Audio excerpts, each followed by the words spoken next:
And welcome to Let's Get Some Answers on Let's Talk Sports. I am your host, Dan Wettstein. This is a new show. This is our premiere. I hope y'all are as excited as I am to get this kicked off. Got my first guest here waiting. We'll bring him in just a moment. Just want to let you all know what this show is about and how we're going to make this work. I'm going to have a new guest every week, Tuesday at 8 p.m.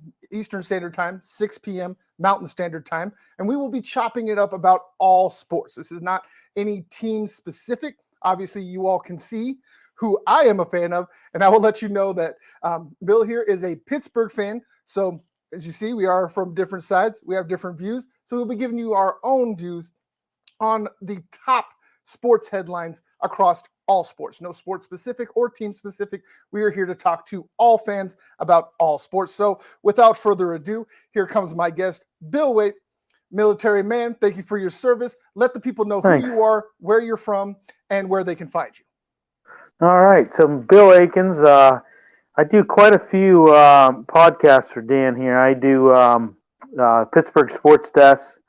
Me and Connor cover the Monday Night Football postgame show. Started another show covering the Premier League. Big Arsenal fan, and I actually might start my own channel just covering Arsenal. So I live in Wisconsin right now. I live in Sparta, Wisconsin, by Fort McCoy. Nice. Very cold, lots of snow. Originally from Pittsburgh, born and raised from Pittsburgh. So I'm up here in Packer country, and yikes. I am sure. Welcome to Sparta. Yeah. I love the fact that you're living in a place with that name. By the way, that music coming in, man, that was awesome, dude. I felt like I was in a cloud hovering above Narnia. I mean, that was like, I like that. It was good, dude. Thank you. That is exactly almost put me in a trance.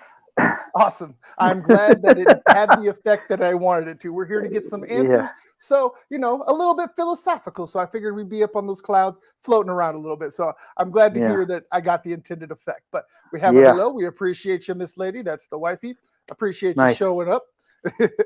Yeah. So we're going to start off and talk about some of the biggest headlines. We're obviously going to cover the NFC and AFC championship games from the NFL. We're going to get on some Sean Payton to the Broncos, and I got a hockey guy with me, so I got to talk hockey. I don't often get hockey guys, so we are going to talk hockey. We're going to talk Avalanche, and we're going to talk Penguins. So y'all stick around for that. And as always, again, we are here to get your answers. So we're going to answer your questions. Make sure you put them in the chat, and we will be happy to answer your questions about any team, any sport. Yeah. We are here and down to talk about it with you. So, and guess who my Penguins are facing right after the All-Star break? What's that? Colorado Avalanche. How about that, huh? Jeez, like it meant to be, huh? Right? Yeah, I guess so. That works out perfectly, right? Yeah. That didn't even click until you just said it. That's actually epic. But so we're going to start out here with the AFC Championship game, just because it's alphanumerically first, because it's AFC instead of NFC. So Cincinnati, Kansas City. I thought it was a great game. It was insane going back and forth, watching two of the best young quarterbacks to do it in this game. What were your overall thoughts on the game? Oh, it was a great game. I mean, that first game was a little painful to watch, obviously. Niners had some injury issues, crazy things, happen in that game. But, it was super entertaining. Patrick Mahomes, what can you say? 326 yards, 2 TDs on one leg, mind you. It was extremely entertaining, but I tell you what, there was some bad officiating in that game. I thought there were some bad calls in that game. Primarily the intentional grounding call I thought was not good. Perrine was he threw practically at his feet. So I don't know. Technically, I will agree there were some bad calls. This is one place where we are going to be a little bit different. I don't believe the intentional grounding call was that egregious. If you look at the replay, the ball landed at least 8 yards in front of Pacheco. Yeah, it eventually bounced his way, and he may have been intending it to go to Samaje Perine or Mixon. I can't remember which running back it was at the time, but the thing is that it didn't get there. It went directly into the ground about 3 yards in front of him. So like the refs can't do intention. They can't say, oh, he intended to throw it at the running back.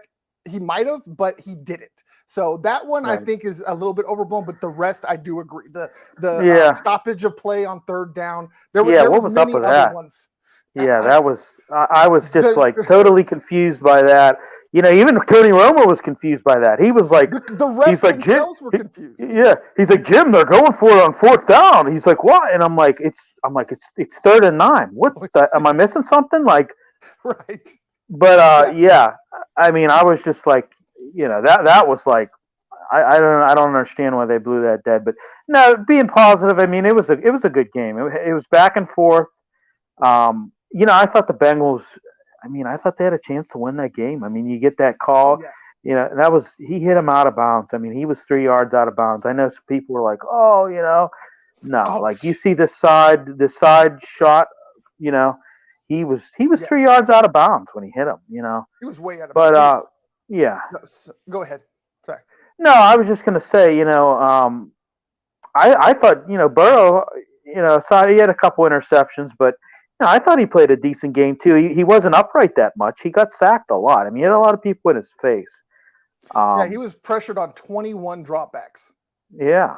And I just thought that, it was a good game. I mean, it was back and forth and just exactly what you would expect from, Cincinnati in the Chiefs, But yeah, I mean, it was way more entertaining than the first game, that's for sure. But I mean, like I said, most definitely. Yeah. You got 31-7 drubbing of a team running its fourth string quarterback out. Not very entertaining. Yeah, I mean, we almost had Christian McCaffrey in the game, for crying out loud.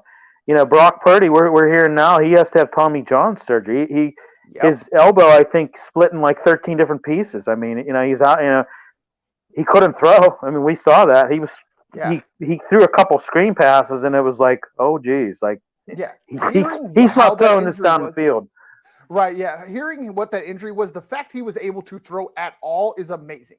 Amazing. Just the I know. fact that he was able to get it out of his hand without it just, like a yard in front of him was insane. Like that, and the amount of pain that poor kid had to go through every time he was dropping back, caught that freaking snap from the center, things like that. Unbelievable how tough he was able to go back out there and save Christian McCaffrey from having to get murdered for an entire half, because you put McCaffrey back there, what's happening. They're going to run it every time, and poor McCaffrey ain't built like that. No, he's just not. No, they would have run a wildcat, but you know what? I thought they should have kind of platooned them in and out doing that, anyways. But I don't know, Brock Purdy, I'm sure got a cortisone shot. I'm sure he was probably not feeling anything until after the game, But right, but even with those shots, like what people don't realize is your body still tells you that something's wrong. It hurt, but it's still like, hey, buddy, you can't do that. Like it doesn't make you all of a sudden able to do what you were before the show. It's not. It just stops the pain. That's all. Right. It's not saying, oh, you know what, you're good. You don't, you're not even going to need Tommy John. You got the shot, you're fine. Right. Exactly. You're not it's fine. Just a masking agent. Exactly. Yeah. Your arm's still a rubber band. Appreciate you, boss man, for coming through. Got Dan here, so then we had a great show going. We appreciate you, my guy. Appreciate you giving us the platform. But I completely. This was if anybody has a complaint about this game, they don't like football. Like, despite what you might want to say about the officiating, about some of maybe the play calling, this was a great game. It was a back and forth battle by two of the best teams, and this is what you want in a championship game. What you have in the NFC is the antithesis of what. Yes, you want that knock them out, drag them out. You don't know what's going to happen until the last drive of the game, and that's exactly what we got. And you had, like you said, Patrick Mahomes out there on one leg that ended up running it for 15 yards, got the extra penalty on one leg to win it first. I mean, that is the epitome of leaving it all on the field. Which I'm going to say, Asai, that was dumb. But I tell you what, that didn't. Yes. I mean, there was plenty of other things that they could have done in that game to win that game where that wouldn't even mattered. Yeah. But like not having Hassan Reddick being blocked by backup tight ends. Yeah, prime example. But yeah, I mean, he was broke up. I mean, you saw him; he was just crying on the. I'm sorry, I got to correct something. I just said Hassan Reddick. I meant Chris Jones. I apologize, guys. I said Hassan. I was NFC on the brain, but anyways, go ahead. Sorry. Yeah, I had to correct that. No, he was really upset about it. I mean, you could, hey, that show's hard. The guy cares. He was on the bench crying about it. And he was broke up even in the locker room when they were interviewing him. He had to have like somebody by him to kind of like, but hey, you know what? Those things happen. He was trying to make a play. Granted, it was a dumb play. He hit him out of bounds, but he was trying to make a play. He was, and you hear all these things about, well, we hope he's good mental health and everything like that. Yeah, I hope that too. But I mean, he's a football player. He made a mistake. I mean, people make, it was a mistake. And like I said, the only thing I don't like about that situation was his teammate Jermaine Pratt screaming at him as they go in the locker. That was the most disgusting thing I've ever seen a teammate. I know. Do. Like, I don't care it's your last season. Like, don't do that. Right. Yeah, I know. That was ridiculous. If anything, they ought to be jumping on that and hammering him for being an idiot, because that was just. I saw that. Walking in there. I mean, the guy already feels. A true teammate goes over on the sideline. Yeah, bro. A true teammate goes over and puts his shoulder and says, "Hey, you know what? It's fine. This wasn't your fault. We made plenty of other mistakes. Don't put this on you." But exactly. That's what you call an individual. That's not a teammate. So. But, exactly. Yeah, and it's gross. He's even talking about, this is my last season, so he's walking out the door. He don't care. Yeah, it's like, just shut up, dude. Just shut up and move on. Nobody cares. But way to make a last impression or final impression on everybody. Good job, buddy.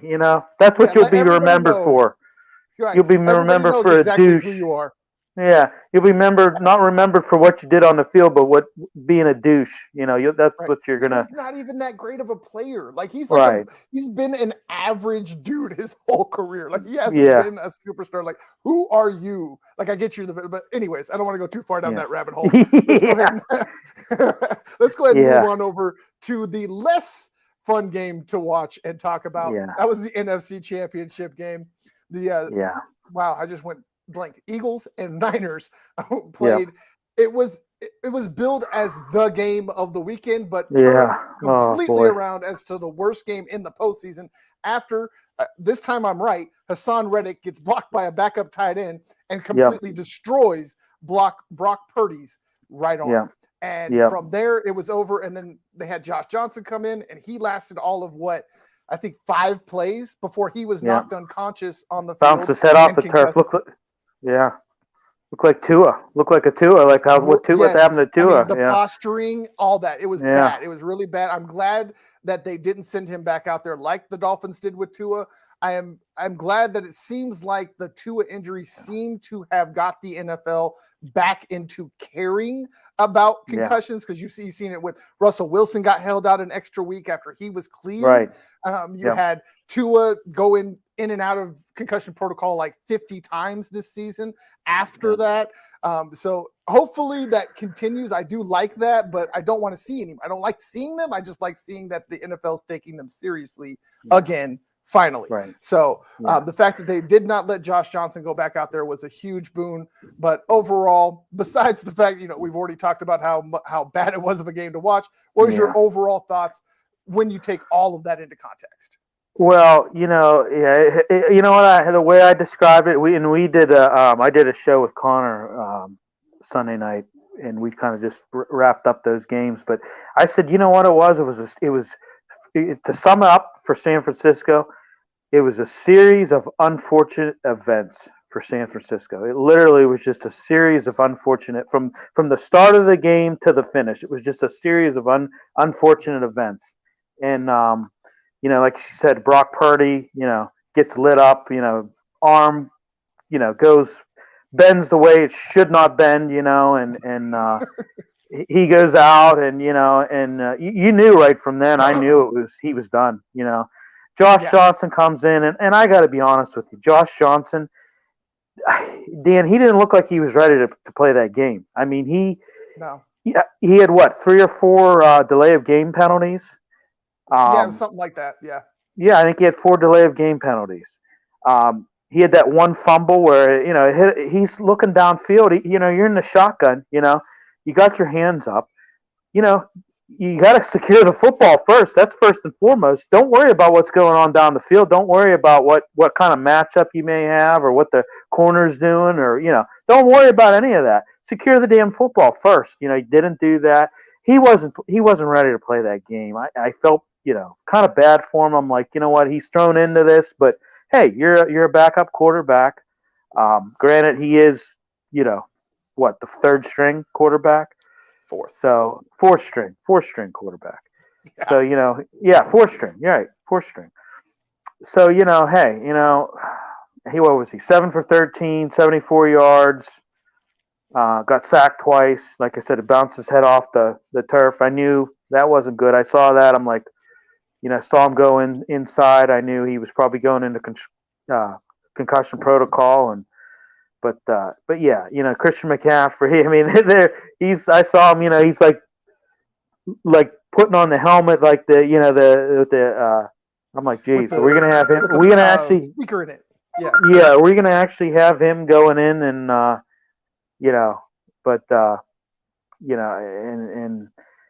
Brock Purdy goes back in. Probably shouldn't have went back in, but he had to do what he had to do. And you know what? Kudos to Philly. I mean, I tell you what, the Monday Night Football shows that I've been doing. I've been kind of like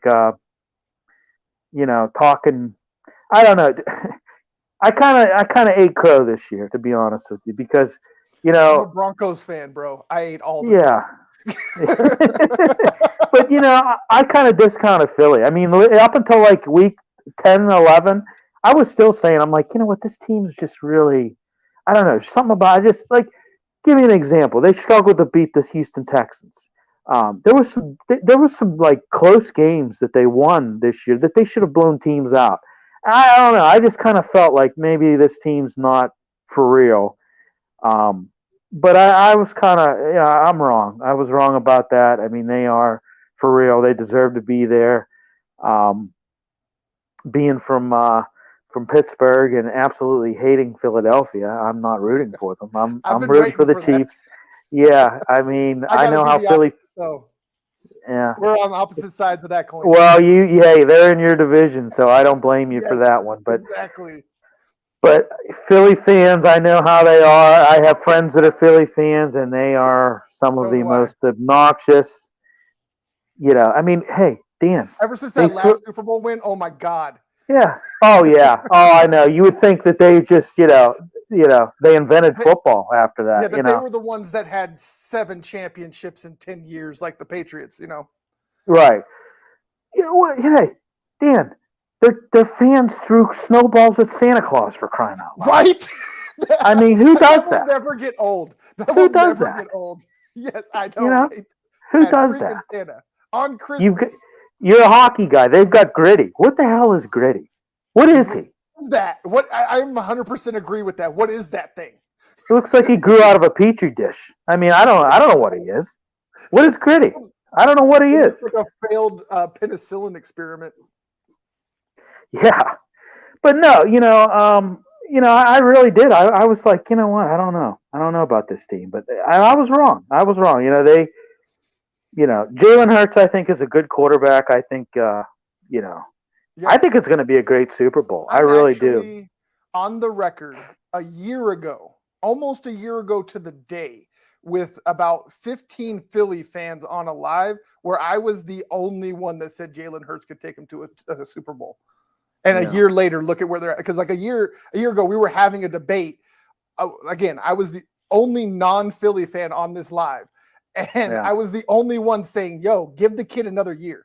At least one more year. Like there was points last year where you're just like, this kid could be something. Like he could be a Lamar Jackson type quarterback. Like Yeah. he could be that guy that throws and runs. Like he could be Right. that actual dual threat.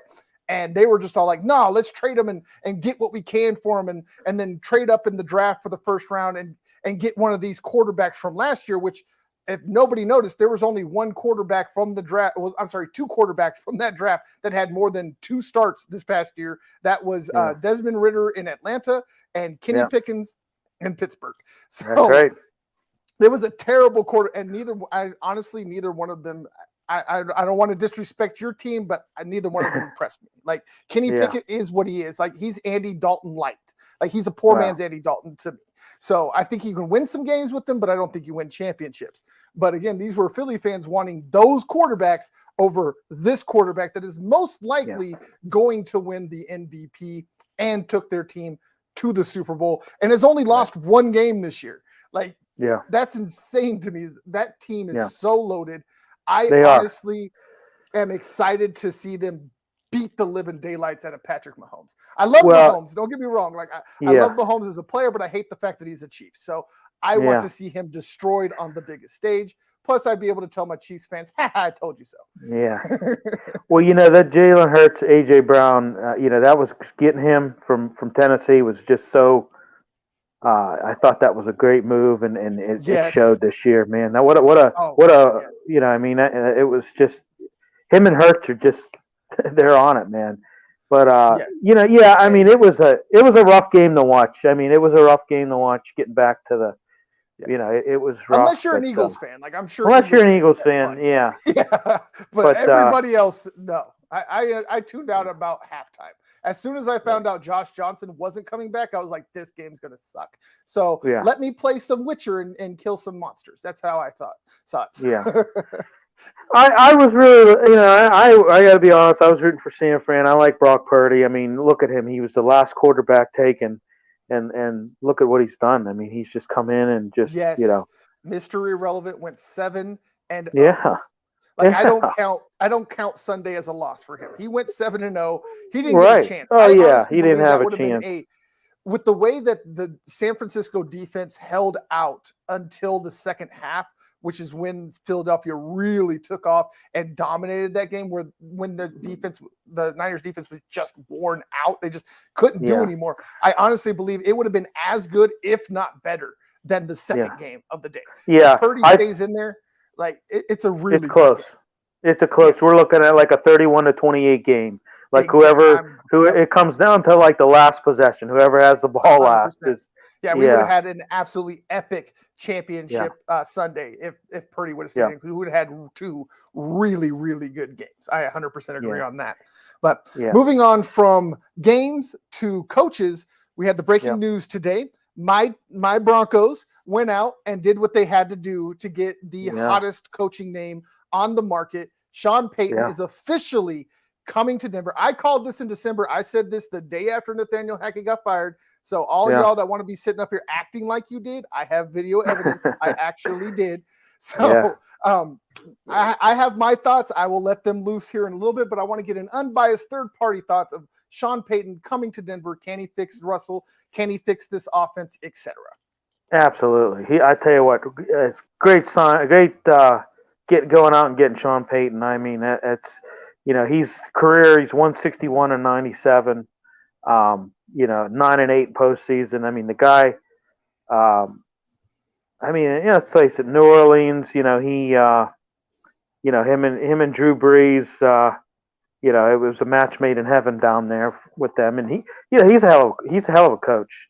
And I think that out of, a lot of, there was some, I didn't know who you guys were going to, I didn't even know. I know Sean Payton had interviewed there was a handful of teams he interviewed, but I didn't even know. All of the open positions. Yeah, all 5 open positions he interviewed for. Yeah. Nathaniel Hackett was just god-awful. I mean, that guy was just, I just thought I know that's probably a sore subject for you, but I mean, geez, but man, he was some of his decision-making, clock management. I mean, I could go on the list of just, Coach Sean is going to get everybody in in line on in the line on the Broncos. Broncos. Yeah, I think he will. I mean, She's from New Orleans. Oh, yeah. Well, yeah, she should know that. I mean, Just a little bit. yeah, just a little bit. But hey, Sean Payton's the real deal as a coach, and I agree. I think I mean, the he's whole gonna turn your Bounty team Gate. around. Yeah. The whole Bounty Gate thing, I think, is a little bit overblown. It wasn't Payton. Like, he knew about it technically, but he wasn't the one Yeah, that came up with it. And he fired the coach no, as soon as he could and all that stuff. So he did what as he much had as to. people, Yeah, yeah, as much as people want to try and drag him down for that, I don't put that fully on Sean. Like, yes, you're the head no, coach. You control the whole team. You are responsible. And he paid his dues. He sat right. out a year. He was suspended, all those things. So I think Sean Yeah, Payton is back. I think he's ready. I think he's been chomping at the bit. As I have watched him on TV, you could tell his heart wasn't there. It wasn't like no, watching a Rex Ryan who just loves being on TV. And he's like, yee, ha, ha, oh, yeah, all the craziness that he does. Even though it's funny that I bring up Ryan, I didn't really mean to, but he was wrong just 24 hours ago saying that Sean Payton and Tom Brady were going to somewhere. I forget where he said they were going, but that was his big breaking news 24 hours ago. Well, look where Sean Payton is now, buddy. But yeah, you would watch Sean Payton on TV, and it would look like he was being forced, like somebody was off camera with a shotgun. Like, bro, if you leave, like that's how it felt with him on TV. Like, there was no entertainment factor. Like, he would do a decent job breaking things down and talking about things like, but there was just no heart in it, and you can tell that this coaching carousel, he wanted to jump on. He needed to jump on. He needed to get back on the grind. He hates being at home as much as he does. Like, as we saw from the whole Netflix movie. I don't know if you watched that, but it's actually kind of great. No, I didn't watch that actually. It's kind of funny. It's not something you'd watch because, like, this is a story of Sean Payton, but because you want to see Kevin be funny. Like, outside of that, it's not the greatest football movie. But like, the fact that Payton is going to be here, he's already sent one short of stature quarterback to the Hall of Fame. I don't see why he can't send another one. And I think his offense is perfect in the fact of what he emphasizes. He emphasizes trenches. Look at the Saints. What were they always spending first and second round picks on? Offensive and defensive linemen. He is all about, he knows how to build a team, and you build it from the inside out. And honestly, the Broncos have two things they have to do this season that are left in the offseason. They have to fix the offensive line and add a little bit to the defensive line. Like, they don't need to add a whole bunch to the D line, but that offensive line, the only guy I want to see come back is Quinn Miners. Everybody else is garbage. All of the four guys, well, actually, it's like 14 guys that they used this year when it came down to injuries are terrible. So they need a new offensive line, but that is the biggest thing is in New Orleans, Drew Brees always had two things. He had an offensive line that would block for him, and he had pass catchers. And if Payton does that in Denver, look out, everybody. Russell Wilson's revenge tour after what he dealt with this, I can't wait. Yeah. Well, it's going to, I tell you what, it's going to, Russell Wilson's going to have a lot more freedom, and I think he's going to have a lot more. I think it's going to be a similar situation to how, like the Steelers, how, Ben in his, final 5 years, for a while there they had, this is offensive coordinators, but, he had like Randy Fichtner, which was allowed Ben to do what Ben does, hey, you're a veteran, go out there and make it happen. You know what to do, and I think Sean Payton's going to basically be that way for Russell Wilson too. I mean, you saw what he did in, him and Brees had a great rapport together. Russell Wilson is the guy's a class act. I mean, I've always been a fan of his. And I mean, him and Drew Brees, like, they're almost the same human, just different complexion. Yeah, like exactly. Like, seriously. Yeah, you're exactly right. Similar they are. Yeah, and I mean, that's why I think the whole offensive philosophy, it's gonna come down from Sean Payton, and I think it's a perfect storm for Russell Wilson. Maybe that's a cliche or a bad, but yeah, it's a perfect, No, it's perfect I'm for him. right Yeah, with you. no, Yeah. yeah. I mean, it's they couldn't have done a better hire, in my opinion, with him. I heard him. This was a month ago. He was on. I don't know whether you have Sirius XM, but I listen every day to Yes, I do. moving the chains with Pat Kerwin and Jimmy Miller, and they had Sean Payton on there, and they asked him flat out. And he's like, you know what, guys? He goes, TV's not for me. He said, I Yes. I'm not gonna. He goes, I retired. He goes, but I'm coming back. He goes, he says coaching is where my heart is, and he goes, I just he said I thought TV was going to be something I could do, but he said I just it's just not for me. It's just not where I want to be. And he said, it did give me some time, family time, and more, flexibility with that. But he said, my heart's in coaching. And he said, I still feel, like I have, some years left in coaching. And that's, so I knew he was going to get back. I didn't know where he was going to go. I know, like you said, he interviewed for every open position, and you just didn't know where he was going to land. I didn't even think that he would have the possibility of landing in Denver. But I mean, I didn't even think that, I don't know why, but I mean, it's really, a win-win situation for everybody. It's a Yeah. perfect, Yeah. landing for him, for Russell Wilson, for everybody, so Yeah. it's a win-win for everybody. I didn't really even put that together that could be the best place for him.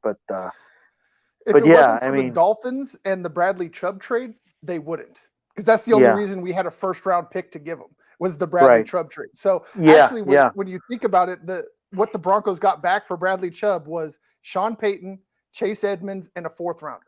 and a I fourth think that's a rounder. pretty Yeah, good. I think that's a pretty yeah, good turnaround for an off-injured pass rusher that's not had more than 12 sacks in his career, and that was his rookie season. So yeah, I think as much people want to talk about George Payton, don't know what he's doing. This guy really does a lot of moves that make sense. Like he went out and yeah, got Russell Wilson. He's went out and he's found guys like Jonathan Cooper, Quinn Miners that are in the fourth round or later. He's found yeah. guys like Damari Mathis, who was a fourth rounder that went out there this year and pretty much put up Pro Bowl type numbers after the first Right. game where he had 3 PIs, but we won't talk about that. We'll talk about after. Yeah, but I mean, the guy, he constantly finds these trade pieces like Jacob Martin. After he went out and traded Bradley Chubb, went out and got Jacob Martin, who nobody talked about, from the Jets, and the kid went out and got him 4 sacks. Yeah, 4 sacks after the trade. So like Payton knows what I think the Payton and Payton connection. It's going to be hard to say when you're talking about him, but I will happily take on that annoyance to get Payton those and Payton guys together. Payton and Payton, yeah. Sounds like a law Sounds firm. like Payton, I was gonna say sounds so Payton and Wilson. You're faithful attorneys of law. Oh, I love that. Yeah, I love it so much. But yes, so, I'm excited. I don't want to get too geeked because I did get a lot geeked last off season, and I had to eat, like you said, I had to eat a whole lot of crow this season. I'm tired of crow. I want some other people to eat some humble pie. I'm tired of the taste. All right, so I'm trying not to get too hyped, but today is a day that I can be hyped. I can be happy. I would be hyped if I was you. Yeah, I would be hyped if I was you. It's a great coach you guys got, and like I said, that's what you needed. That's what you needed. I mean, it was the missing piece because Nathaniel Hackett. I mean, I hate to beat that drum, but he was god awful. I mean, I watched a lot of your games this year, and I'm like, what the hell is this guy doing? Like clock management. His clock management. I don't know what. Terrible. It was just like, dude, like you need to get your head out of your 4 point of contact and you're bad. Like it was bad. Yeah, I agree to an extent. I don't think he was fully set up because honestly, I believe his offense was destroyed by the fact that the Broncos didn't have an offensive line. Like if you watch the last probably 4 games, Russell Wilson's not throwing to receivers. He's throwing to spots hoping that his receiver gets there before the defender. Like there was no time. I still remember it was against the Raiders where I saw something for something I've only seen in movies, like The Longest Yard, where both tackles whiffed on the same play. Both Max Crosby and Chandler Jones came free, untouched. And it's not like they were like blocking somebody else. They were literally just sitting there like, who do I block? And their defenders already tackling the quarterback. Like, I had never seen something like that before. It was insane. I also saw one play where all 5 defensive players that were rushing came in the backfield at the same time. Like nobody blocked anybody. There was 6 blockers and none of them blocked the 5 guys. They had more blockers than defenders and they still whiffed on all of them. Like it was so bad. And I think the biggest mistake was getting rid of Mike Munchak and putting Butch Berry in control of that offensive line. Because you look at the last 2 years with the same offensive line, essentially, were much, much better under Munchak than they were under Berry. Oh, Munchak's dude. He's a genius beast when it comes to. I mean, I agree with that. Best offense. Him and the dude from New England. I want to say Skurgenik, but I know that's not right. That was my English teacher in middle school. But it's close to Skurgenik. It's some weird long like Italian name or something like that. But Scaramucci or something. So I don't know. That's the dude from Trump. I get that guy. The offensive line. I know who you're talking about. I can't like place his name either. I'm drawing a blank. Long like Italian name. But anyways, those 2 guys are the top offensive line coaches in the NFL, and it's like 1A, 1B. But I think we've talked enough football. Oh, sorry. Go ahead. If you got something. No, I was just going to tell you. Somebody I really liked this year for Broncos was Jerry Jeudy. I thought he had a great season. Yes, kid missed 4 games and came up like 60 yards short of a 1,000-yard season. I know. And after the second half of the season, it was after that the game against the Chiefs where he lost it and ran into the ref. It was like after that moment, something clicked, and all of a sudden he couldn't drop a pass. Before then, that was his bugaboo. Was he would drop passes in the most inopportune situations, 3rd downs, 4th downs, when it mattered the most. But after that blow up, like the dude just clicked. I don't know what it was. In Latavius Murray and Melvin Gordon, I mean, I think that's, it's kind of like I'm not going to say that it's like Hunt and Chubb in Cleveland, but I mean, they're kind of a good 1-2 punch, Yeah. Well, Melvin Gordon Murray, is longer. Well, that's right. That's right. He's that's right. He's Gordon gone. Chase Edmonds God he was gone. Yeah. Yeah. But and Singleton, linebacker, I thought he had a good year. He came out. I like him. Those guys, those Payton signings that it just doesn't seem like, or those trade. Like he was actually a trade. My bad. He was a late round trade during the draft last year, and like people always talk about like, he needs to find a linebacker, and then he does these things like finds an Alex Singleton that nobody knew of and had done nothing more than play special teams for the Eagles, and then he comes in and racks up over 100 tackles. Like it's insane to me. Well, it's like Simmons too. He had 5 picks this year, 6 picks, something like that, 5 or 6. The crazy thing is he is the only defender to have 3 or more picks over the last 4 years consecutively. I didn't realize that. I was like, wow, really? No other defenders had at least 3 interceptions over the last. But he's the only one. I love Simmons. That's one of my favorite players of all time. Him and Steve Atwater, 2 of the best safeties to ever play the game. And Steve Atwater really killed people. Oh man, Christian Okoye. I'm glad I got somebody closer to my age because they can remember these things. But Christian Okoye, the Nigerian nightmare. Yes, ends the nightmare with 1 hit. Greatest hit ever. Still showing. Oh my God. As I said, getting a hit from him. Oh my God, he was just a smiling assassin. He teed off on people. He, like I said, I think he was. So my point is, in today's NFL. No. So, but my point is, you've got some weapons here. You finally got the piece, a decent head coach. You finally got it, and I expect good things from you guys this year. I really do. I think you guys are going to have a good season. I really do. It's going to be better than 5-12. I can tell you that much. So. Crossing fingers and toes from your mouth to God's ears. That's all I want to say anymore. I don't want to jinx anymore. Plus, I'll be talking more about this tomorrow on my show. So I don't want to give away everything. So let's go ahead and move on to a team that is in Colorado and having a good season, and in your town and having a good season as well. And that is the Colorado Avalanche and Pittsburgh Penguins, who are going to be, as we stated before, they'll let us know that they will be facing each other in the first game back from the All-Star game coming up on Tuesday, February 7th at 5 p.m. So both teams are almost identical in record. Colorado is 27-18-3. Pittsburgh is 24-17-9. Colorado is fourth in the Central. Pittsburgh fifth in the Metropolitan Division. Yeah. Both teams are having a great time. I will let you go first to talk about your Penguins. Well, I'll tell you what, there's, I talked about this. Penguins are one of the oldest teams right now in the league. You've got the trio of Malkin, Crosby, and Letang. That's the oldest trio of North American sports currently right now. They've had some games. Sean Payton is an amazing coach. Yes, he is. Yes. This year, Dan, it's been up and down. I mean, we've had some stretches where we've, had some, winning streaks. We've had a 7-game losing streak. I mean, we've had some issues. But what I look at is, they've had some injuries. But I tell you what, it all comes down to goaltending. And I've said this years ago when they got rid of Fleury and Matt Murray.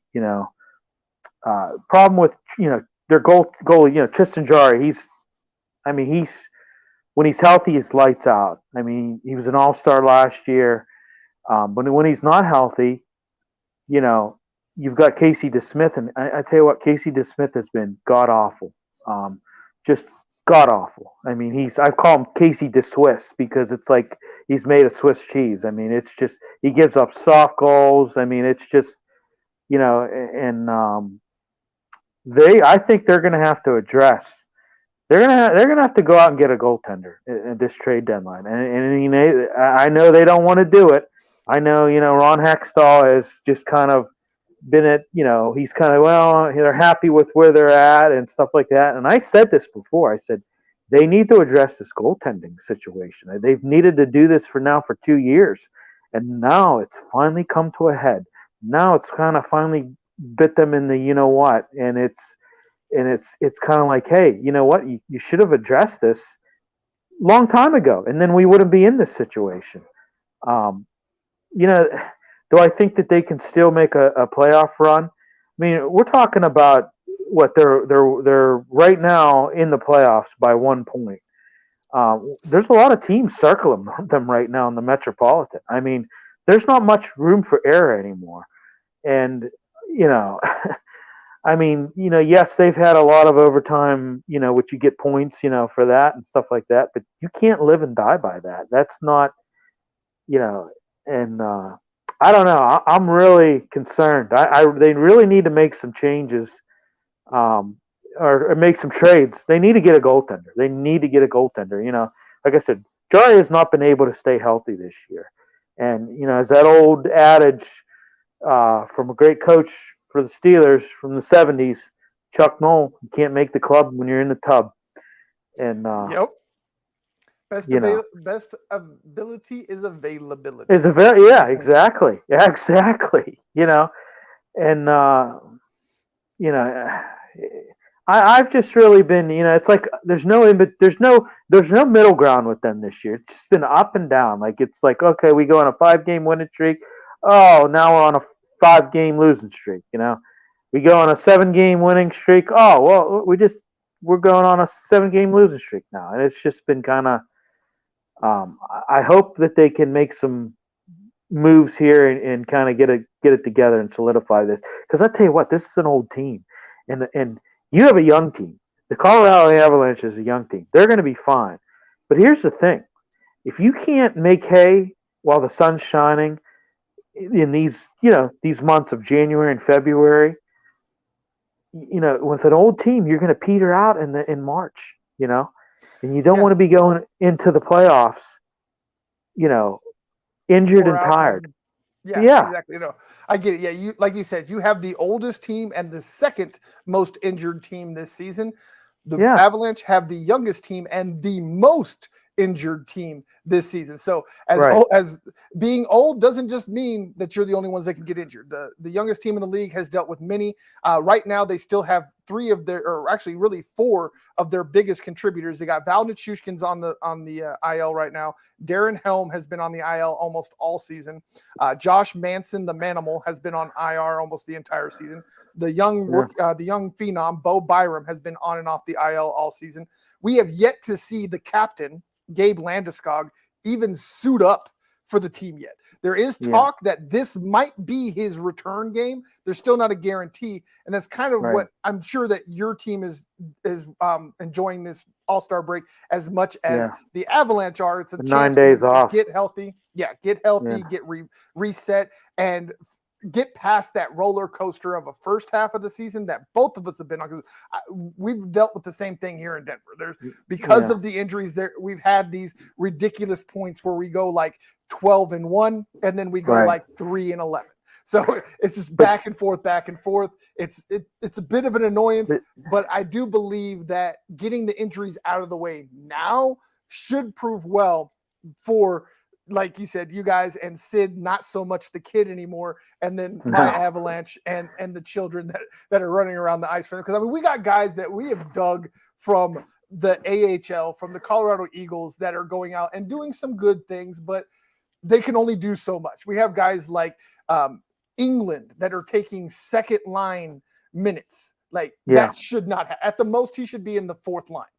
He's just a big body that is just out there to beat on people. He should not be out there on the second line running with those guys. That's just not something that should happen. So hopefully both teams will get healthy and we'll be able to see a really good game. I do believe this is going to be a really good game coming up on February 7th. Yeah, and Jari's coming back too. They said that he's more than likely going to debuts. Yeah, he's going to come back. So Gabe and Drury.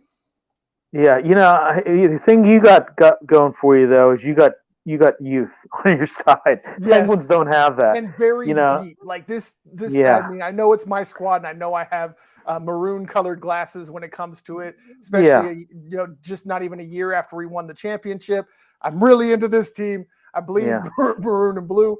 But the depth of this team is stupid. It was stupid. Oh, geez. I mean, it's insane. When you got Bo Byram and guys like that running on the third and fourth lines, that's stupid. That's just not fair. So if they just get healthy, I think we have a repeat. But it's just a matter of getting the guys healthy and keeping them healthy. And youth is on their side, so hopefully that works. Yeah. Rantanen too. God, that guy's just been on a holy tear. The moose is loose. Yes. McKinnon too. McKinnon's had a good year too. 41 assists. Yeah. Yep. Like you said, Manson. Plus and minus. Nathan McKinnon's 15. So. Yeah. Rantanen has 34 goals, 61 points. 61 points. He's. I think he was. Isn't he like third? He's either third or fourth in the league last time I looked. When it came to goals, he was third. And points. Third. Okay, there you go. Yeah. So, but I mean, like I said, you guys got youth. Fourth best player. That's our literal fourth best player, and he plays on the second line. And he's third in the league in scoring. That's insane. And like you said, McKinnon, Makar, we still haven't seen Gabe Landeskog. Like I said, he has not even suited up, let alone touched the ice for the Avalanche so far. And that is the heart and soul of this Avalanche team. Like, you love McKinnon, you love Makar, you love Mikko, but Gabe Landeskog is the heart and soul of this team. And I think that that's the biggest piece that is missing. It's why they've been so up and down. He's just that guy that keeps them even keeled. He just keeps them all on the same line. And when he's not around, you see what happens. It's up and down. It's up and down. You'll have the games where they'll go out and they'll blow out, say, the Washington Capitals or the Calgary Flames 6-1, and then they go out and lose to the Anaheim Ducks the very next night 5-3. Like, that's the difference between having Gabe and not. Or my Penguins that hang with the Jersey Devils, go 1-1 into overtime, lose 2-1, and then lose 6-4 to the freaking San Jose Sharks, who are I think they've got 15 wins. Yeah, I mean, it's just like, what the hell, guys? But I mean, I'll tell you what, Jared Bednar, he's a good coach too. I think I like him a lot. I think I do. The winningest coach in Avalanche franchise history. That includes when they were in, what was the play? They were in. They were the Winnipeg. No, they weren't the Winnipeg Jets. No, they were the Quebec Nordiques. Quebec Nordiques. There you go. Yeah. I was like, it was the Quebec team, and I can't remember. Yes, there you go. Yeah. So the man has won a championship at literally every level. Yeah, that's insane. Because Winnipeg moved to Phoenix. Yes, correct. They became the Coyotes. Right. But I mean, it gets confusing. Yeah. Well, on a lighter note, or not really a lighter note, but all I got to say about the Colorado Avalanche is bring back the damn Bigfoot on the shoulders, man. Dude, are you telling me? I got a show called Sasquatch Says because of that, and they don't even have it anymore. I don't understand why they got rid of it. You know what? Me too. Do a nice maroon jersey with that Bigfoot on the front. Do that as your third jersey. That would be badass. Yeah, I would love that. Yes. They got 100%. That stupid C. I mean, I know it's paying homage to the Colorado Rockies, but get off of it. It was in the 70s. We don't care about the What was it? The WHL. Enough of that. Like that. Yeah, it wasn't. It wasn't even a major franchise. Yeah, that would be like the Rockies, the actual Colorado Rockies, the baseball team, going out and putting on patches for the Denver Bears, which was a minor league team. Like nobody cares. Nobody cares. Bring back the damn Bigfoot. That was the most awesome. Yes. Oh. I agree. Well, my Penguins brought back the cracked pigeon, and I was like, what a, because I kind of, but I don't know. I kind of liked it there. It was in there in the waning years of when they, in the late 90s, and then they brought it back. I was shocked. I was like, wow, they're bringing the cracked pigeon back, or the Robo Penguin. There you go. I love your ideas, and I think we can agree. Definitely, Avalanche. We need a Sasquatch jersey, Bigfoot, literal Bigfoot in the middle of the front. It's just, it works on so many levels. It would be awesome, dude. You would sell so many jerseys because that's all you would see. That's all you would see. So being in the military, there's all walks of life, but we actually we play pickup hockey, and there's 3 of the guys I play pickup hockey with that are Colorado Avalanche, and they both said that. They're like, why do they have that stupid Colorado Rockies? Like, bring it back. Like like that was the most badass looking thing. Like, bring it back. Yes, 100% agree.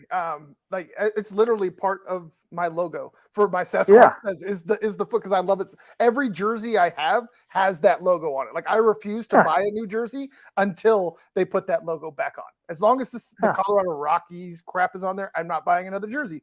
Once they put the Sasquatch back on, I'll buy it. How about that, Avalanche?